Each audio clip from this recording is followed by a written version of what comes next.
Are we? You reckon? we need more? No. Yeah, okay, that's that.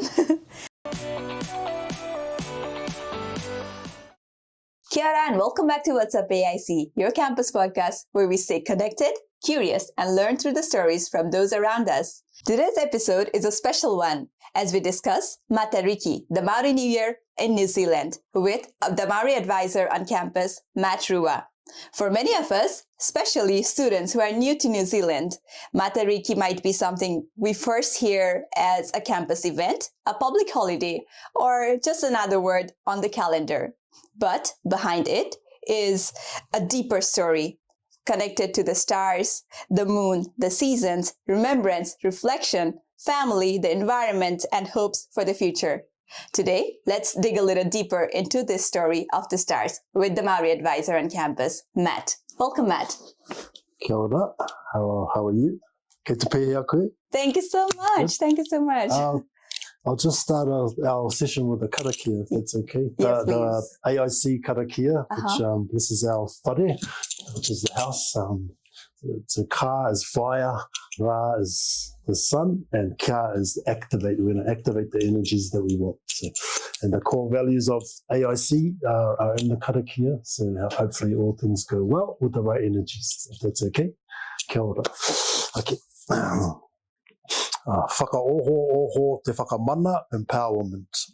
Whakaoho te whakatupu, growth. Whakaoho te whakapono, integrity. Whakaoho te whakahono, connection. Whakaoho te whakatairangi, excellence.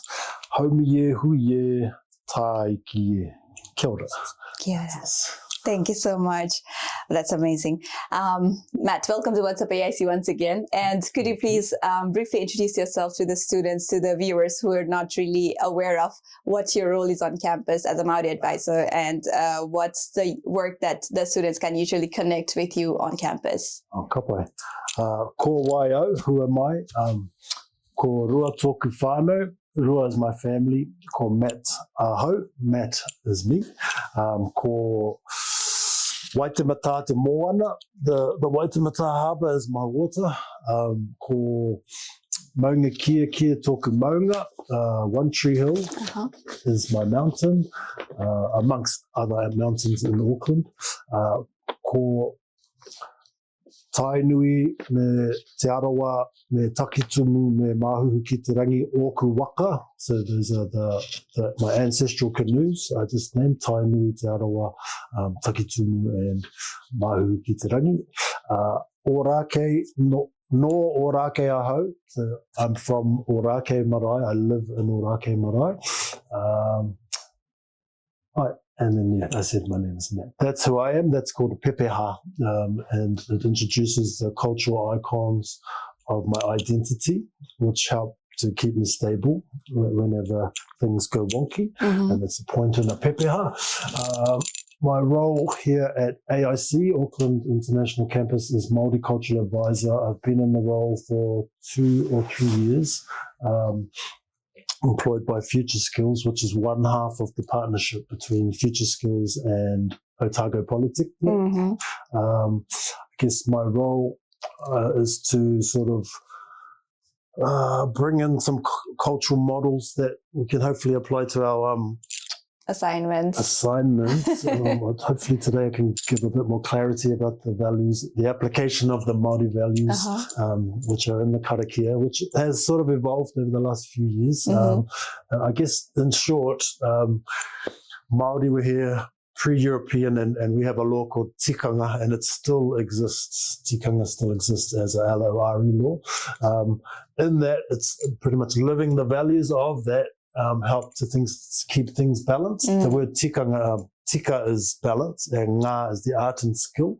So if things go out of balance, we want to make them tika, and that's tikanga, which are done by application of values. That's my perspective. Beautiful, thank you so much. And the tika sort of replicates our word in my language as well. In Nepali, we have tika is balance as well. So Tika and Māori kind of connects. That's a beautiful start to the show, and that's quite a bird's view of what we're going to discuss about today. So moving on, with the Matariki coming around and the city being lit up, and there are so many things happening around the festivals and everything. How would you explain Matariki to someone who's brand new to New Zealand and has never heard it before? What would be the simplest way for someone new to remember what Matariki is all about, for starters? Well, the simplest way is that's our Māori New Year. The year starts on the winter solstice, which was sort of last week. But yeah, it's our Māori New Year, where we reflect on things from last year through a framework, and there's 9 stars. So you can reflect through those lenses of all those 9 stars, which we may get into with further questions, and then forecast the upcoming year. Beautiful. So it's sort of like a time for us to rest, reflect, and plan forward, right? So it's like a new year, Māori New Year. It is a Māori New Year. Yes. And just disclaimer, we're reviving our cultural practices. So we're in a period of restoration. So not everyone applies these things completely. Myself, I'm also relearning and having a great journey. And it's great that we have other cultural calendars to learn from and combine into what New Zealand is growing to be. Aotearoa is growing to be. Beautiful. And for the student hearing this for the first time, what would be the heart of Matariki? What exactly would be the heart of Matariki for a student who's listening to this for the first time? Oh, gosh. Of Matariki is that it's the new year, a time for closure and reflection, and a time for projection, for excellence. That's the last value of the whare. Thank you so much. So you mentioned that Matariki is connected to the stars, the moon, the seasons, and different cultural stories, right? When we talked about it earlier. I'd like to unpack this in a little simpler way for our viewers and our listeners on What'sUp AIC. Could you explain that connection in a way for students that, the ideas that the students could remember and should remember when it comes to Matariki and all about the stars, like break it down into simple pieces of knowledge for our viewers? Oh, wow. That's a big. So Matariki is a constellation of stars. In other cultures, it has different names. Pleiades in the Greek, right? Subaru in the Japanese, and so everyone around the world has the same stars. So there's a universal celestial sphere that we all have. This is just basically our story that's made of. You know the dots. You know that game you play when you do dots and then you make pictures. Well, I think every culture makes different pictures from the same dots. Yeah. And they have their story up in the stars, and this is part of our story. This one particular constellation particularly rises just before the sun rises in winter time, and that's why some tribes use Matariki as the constellation. Others use Puanga. Every tribe has different selection of constellation that they adhere to for their winter mark. Matariki has become a national holiday under the guidance of an expert called Rangi Mātāmua, and so most of the national stuff that's come into play is I would like to acknowledge his work and encourage viewers to find his work if they want really depth. Right. And coming back to the point you mentioned about different cultures and different stories about the same constellation. So that's something like the same sky, but different stories, right? Exactly. It's just like a big open canvas, and we can all paint our own stories in our own languages, right? Yes. And that defines the Subaru and other constellations that you just talked about. Can you briefly just mention the stars that that built up this Matariki, the cluster of the Matariki? Yes, kapai. So there's 9 stars in Rangi Mātāmua's kōrero. So Matariki is and it's a family. So the story is about a family. Matariki is the mother, and she's married to Rehua, which is Antares in another constellation, which is directly opposite Matariki in the sphere. they have children. The eldest is pōhutukawa. Okay, pōhutukawa is responsible for the dead that leave. So in remembrance of those who have passed in the last year, pōhutukawa holds that one. Then there's tupua nuku, tupua rangi. Tupua nuku means ground, and so there's an acknowledgement of the sustenance that comes out of the ground if we grew our food, right? Tupua rangi is the acknowledgement of sustenance that comes from the sky, so apples out of the tree. We've got to look after our food for the year, so we can eat well, which is what the main thing is. Tupua nuku, tupua rangi. Waiti, waita. Waiti is fresh water. Wai means water, and ti is the fresh water. So eels and particular things that come from freshwater. There's freshwater crayfish. There's a river just down here called Waihorotu. Back in the day would have brought us eels and other things, watercress, what have you. Waita is salt water, so the fish that we catch, the snapper, the sharks, the stingrays, and all the activity down on the Waitemata. So this river down here on the bottom obviously goes down to the Waitemata, Waiti Waita, and it's a song. Waitupua nuku tupua rangi Waiti Waita. Waipuna rangi is the rains. Waipuna rangi. So rangi is sky, and wai is water, so the waters of the sky. And waipuna ururangi is the winds. So it's acknowledging how the wind plays a part in our upcoming year and past year. And Hiwaiterangi. That's my favorite one, actually. Yes, that's the youngest. That's about the hopes, right? Yes, hopes and dreams and goals and aspirations.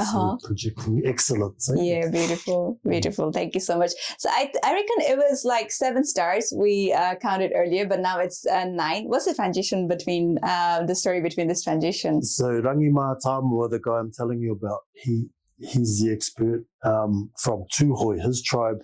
And he found a manuscript from his elders, like his great grandfather or something. Yeah. And when he opened it up, he found 2 extras.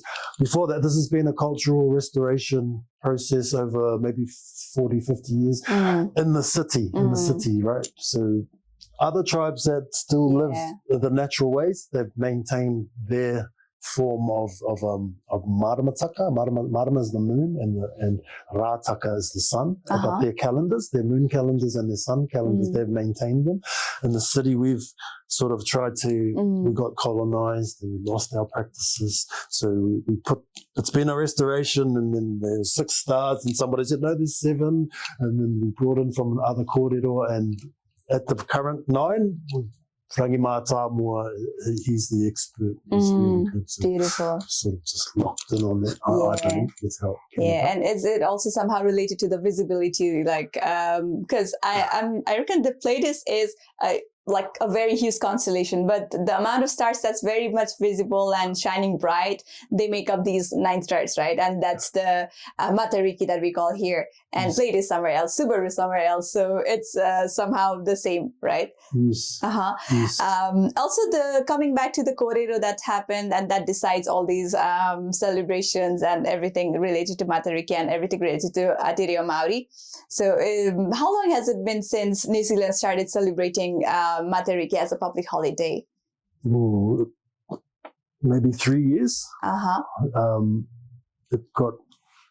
It was pushed by Rangi Mātamua. We did this for about 5 to 10 years, and then he got it through, lobbied it into government, and then, correct me if I'm wrong, you can Google it, but it's not, it's about 3 or 4 years. 4 years. 4 years that it's been on the calendar as a national public holiday. It's sort of like reviving the culture and living the traditions, right? And it's a beautiful way to do it. Yes. And I'm pretty sure a lot of international students, especially international viewers, can relate to our different terms, different words already, and also do the same sky and different stories kind of things. And it's a beautiful way of celebrating life either way. It is, and we do want all of that richness from the other cultural stories of the same stars to make the place a great nation. And for international students, is it okay to connect, like socially, is it okay to connect Maori concepts with something similar for their own culture while, still being respectful to the Maori culture? Is it okay and acceptable?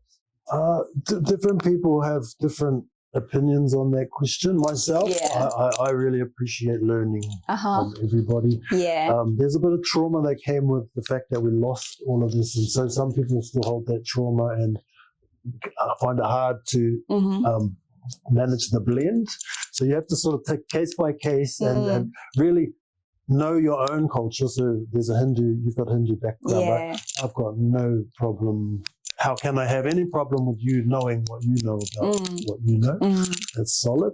And then just take a humble, empathic approach to learning the other. That's what I would suggest. Yeah, empathy. beautiful. That shows how you've always encouraged students to keep, bring their own cultures and values and faiths into, even into Maori processes. So why is that important? How can students do that, like respectfully in everyday life, away from just learning and listening to these phrases and terms and lifestyles on books or some readings? How can they do that practically in everyday life?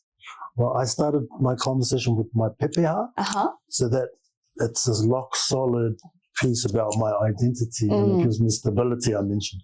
I believe also if you bring your pepeha with you, what's involved with that is your parents, right? Those two, and their two parents, and their parents, and their parents, and their parents. It's a whole richness that comes down from a place. Right? That place has particular foods and processes and language.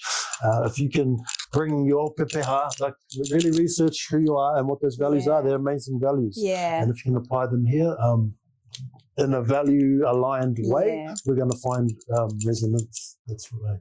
Beautiful. And that's really reassuring as well, especially for someone completely new and who's still learning to practice in cultural spaces here in a new country.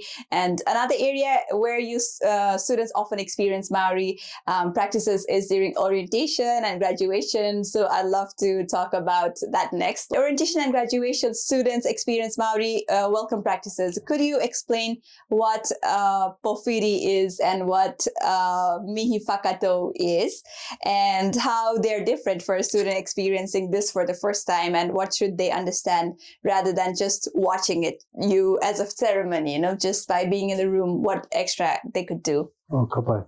Well, pōwhiri, I'll start there. If you look at the word pō, means dark, and whiri is to weave. So because we're strangers, sort of in the dark, and we don't know each other, and the process is about weaving us together. First and foremost, that's what the whole thing is about. Typically, it's done at the marae, our ancestral house, and there's a karanga that happens, which is a call, which is calling not just you, your ancestors, to blend with my ancestors.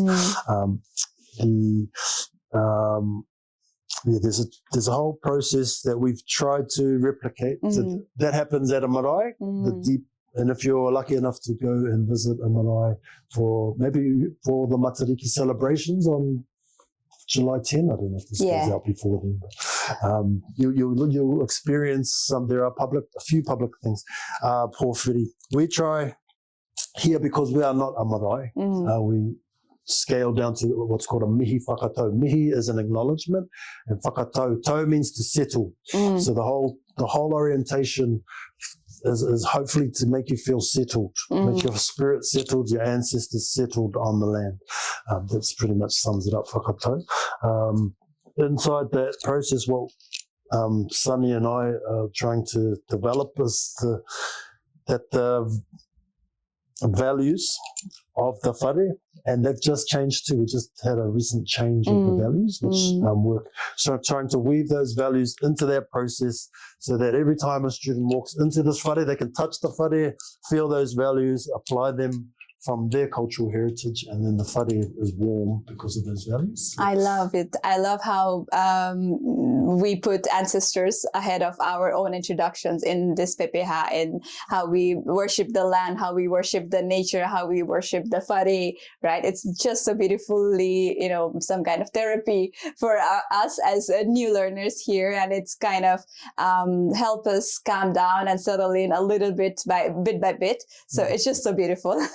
Thank you so much for all of that. The word there, toe, that's hopefully if it works. If you feel like that, then it's working. If not, we have to get the tikanga and And we look out for each other, look for our staff and our fellow students to make that things are tau by those values. Seek for help. Yes. Right, and then fix the tikanga. Yes. Well, this gives so much more meaning to what students experience on the first day on campus, like on orientation and also at the last day on graduation. It helps us understand that these moments are not just formalities for the sake of doing it. We're not doing it for the sake of doing it. They're a part of how people are welcomed, connected, and acknowledged, and that brings me to the values we see within AIC as a learning community. So let's talk a little bit about that stuff. AIC has campus values. What do these values mean in everyday campus life, especially for students who are new here and also for the staffs who might be new to AIC itself? So what are those values? The values statement, I can't remember what it is, but the values are empowerment, which in Māori is whakamana. So the concept of mana is your prestige and power. Growth. Okay, so when you walk in the doors, hopefully you walk in and grow, right? Integrity. Integrity, those are the old ones. So integrity is the third value. In Māori, it's whakapono, and that word pono means honest, true, and like straight up. Whakapono. The academic team are asking of you for integrity. The next one is whakahono. Hono means to join when you're weaving. If there's two panels, they join together. So you've got to do things in teams and partnerships throughout that. Whakahono, which is connection. And the last one is whakatai rangi. Rangi is the sky. So if you can think of the building like up at the top level, that's the name of that level is Papatua Rangi and Sky Father. And the name of the bottom level is Papatua Nuku, which is Earth Mother. And if we can, as our process of learning through AIC, help each other in connection and integrity to grow up to the top, then that's an ideal that I foresee. Beautiful, beautiful. Now these values make even more sense now that I've heard from the Māori Advisor himself. So many students come across Māori values in assignments, right? Yes. But sometimes they wonder, why do we need this? Why do we actually need to include this in our assignments? And why are Māori values so important in learning here in Aotearoa, New Zealand? And how can students move from just mentioning those values in their papers to actually applying it meaningfully in their day-to-day life? How can they do that? I just want to point out that Māori values is a little bit wrong. They're human values, and the word Māori actually means fresh and human. So there's why Māori and why Thai. Why Thai is salt water, why Māori is fresh water. So I just want to go away from Māori values, but living values, so they're human values. What was the question again? And how can they just apply those values practically into their daily lives, like not just mention them in their assignments, but actually adopt and understand and feel the real feeling behind these values, like kaitia kitanga, mana kitanga, and all of those, right? So we mention all these values on our papers. So we are required to do that every paper, but most of the students are like, why do we need to do these in our assignments, include them in our learning process? So the real story behind it, the real value. Okay, so manakitanga, for example, the key word is mana. And if I want to work in partnership with you, which you have to do out in the working world, right? You have to work in partnership. Right. And if I disrespect you, then you're not going to work well with me, right? Right. So, manakitanga means I have to, aki is another word for fire and tanga, so I have to like pump you up like with your mana. And so then when me and you go to do some team stuff, we're vibing, right? Manakitanga works in teams. Kaitiakitanga, if you disrespect the environment, whatever work you're going to do is not going to last intergenerationally. Right? You might get some benefit out of it for you, but your children's children are going to have a bare environment. So look, it's thinking past yourself for those two. Whanaungatanga, that's another one. Work whānau, you have to work in a family. So the team family that you come into in your working environment, that's team connection. Those are three values. I really like to focus on also the values in the karakia.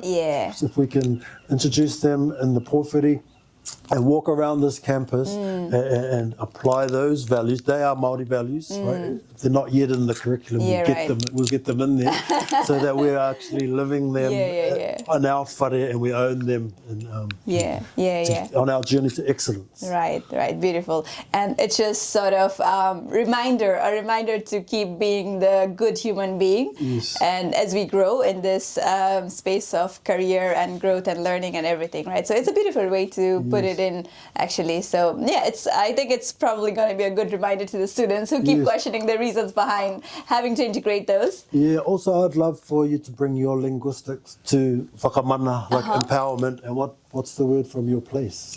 Put that word into our package, right? Oh, yeah. Bring other languages. It's the same concept. The inclusivity. Empowerment is empowerment for all human beings. Yeah. Right? So bring your systems of culture and bring it into this whare. Yeah, beautiful.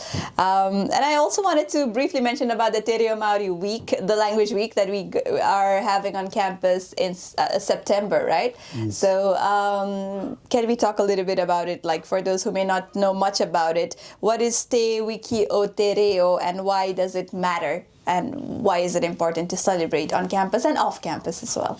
Yeah, well, the language, and I'm not fluent in the language either. So for people like myself who've lost a lot and are reclaiming through the reclamation, it's great that people like yourself appreciate we're on that journey and can support that journey to come back to play.